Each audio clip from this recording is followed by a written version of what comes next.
Hey everybody, today we're going to be making some hot pads for the kitchen, and we're going to make a couple just to show you. This one is just a solid print material, and I've cut a front and a back. It can be as simple as using something like this, or you can use something like this where you have made a quilt block or something like that, and then I have a solid back on that one, and it's, as you can see, Christmas print. My mom, this was in her stuff whenever she passed away, that I took all of the material and stuff, and so I'm going to make me a pot holder or hot pad using this. So again, a front and a back out of your material, and then I have this, it's called Insul Fleece by Pellon, and I've cut a piece, it's 10 by 15, just like my material, and then I cut a smaller one, an 8-inch square. We're going to need that, and then we're going to need 2 pieces of cotton batting, and this is also 8-inch square, and then 2 pieces of the 10 by 15. So we're going to be layering these and going to the sewing machine, so I'll see you in there. Okay, so we're at the sewing machine, and I'm just going to work on this first.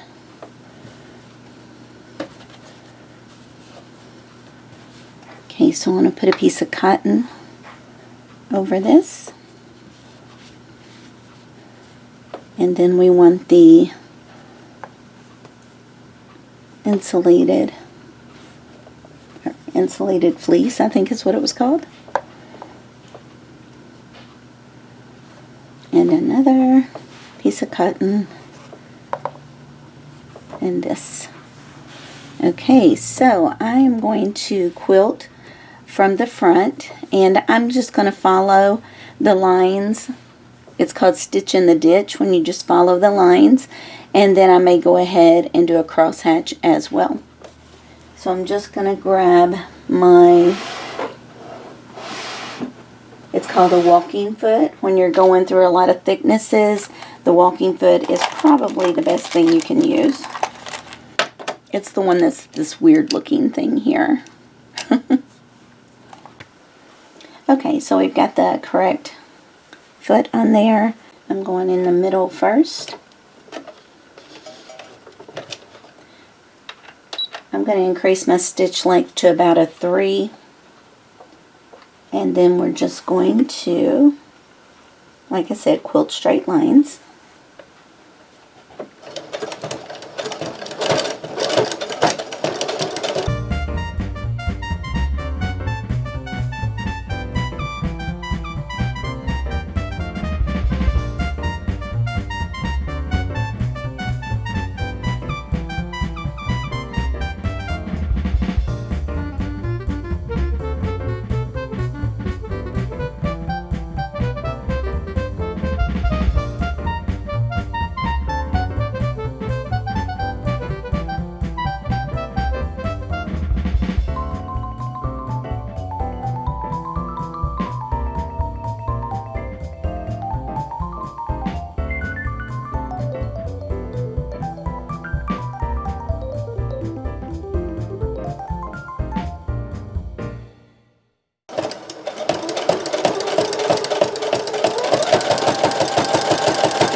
Okay, so you can see that it's quilted, but it's quilted in the ditch, so you're not really seeing a whole lot of seams. And then on the back, you can see it looks good as well. And this one, I may stop here, actually, and just to show you the way it's going to look if you quilted something like this, where you didn't want a lot of stitches showing, versus what we're going to do with the solid fabric. So I'm going to go ahead and grab some binding strips that I have that we're going to, it's just some strips that I've cut, but we're going to go ahead and bind the edges.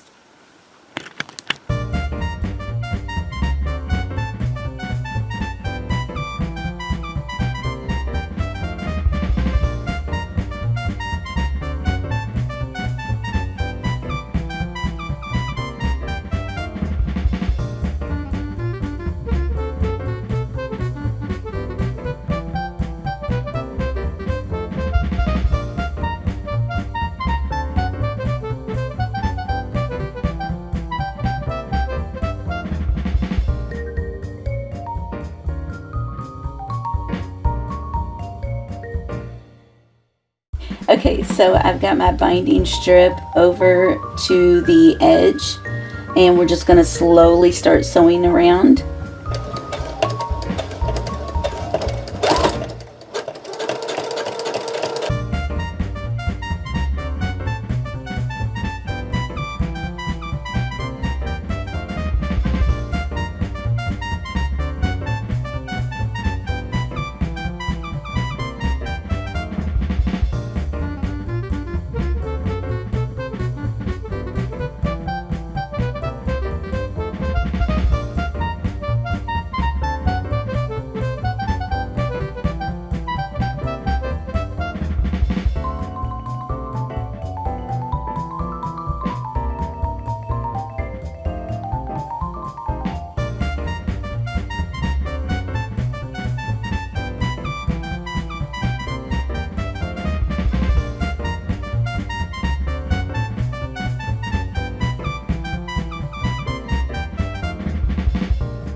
Okay, so here is the first hot pad, and like I said, it's really thick, so it would be, you know, kind of hard to use this as an actual pot holder, but it will make a great hot pad.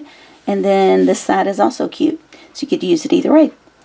Now we're going to make the large one that would fit like inside a casserole carrier or something like that.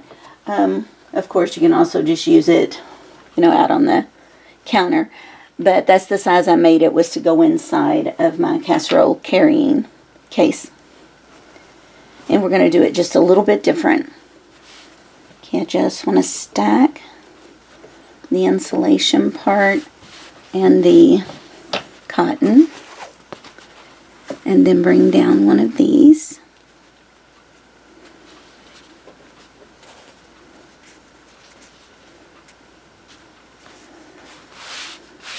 And we're going to do some quilting on it. I'm going to lay these two aside. We're going to do some quilting on it, and kind of like with the Christmas stockings, it's not going to be a pattern, it's just going to be some straight lines.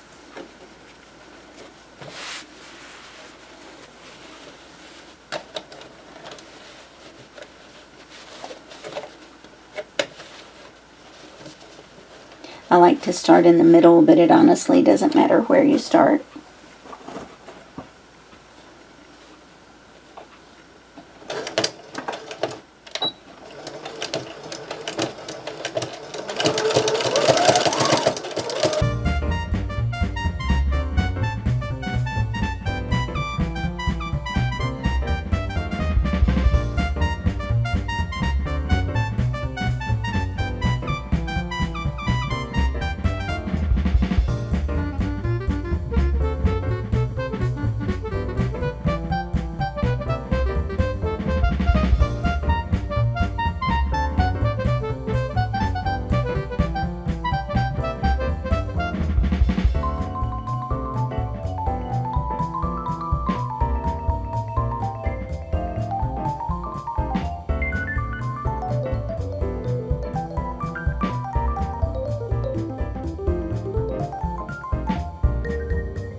So you can see it's a very basic grid that I did. We're just going to lay this one aside. Do the same thing on this one. Okay, so at this point you can sandwich them together and sew them like we did the other one. Just go right around the edge. Or you can put the front sides together, sew like a pillowcase, and turn it. With there being this many thicknesses, that was my original plan, was to just show you that way. But because it is so thick, when you turn it, you're going to have a lot of thickness there that's going to bunch up. So I'm going to go ahead and do it like I did the other one. I'm going to get my binding and I'm going to clip these together and go ahead and sew the binding on.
So there is our finished casserole dish mat, and I am going to do another video where I make the kitchen mittens, and they're going to match this because I have a lot of the pastel in my kitchen and a lot of floral. So I will see you back here in a week or two with that video.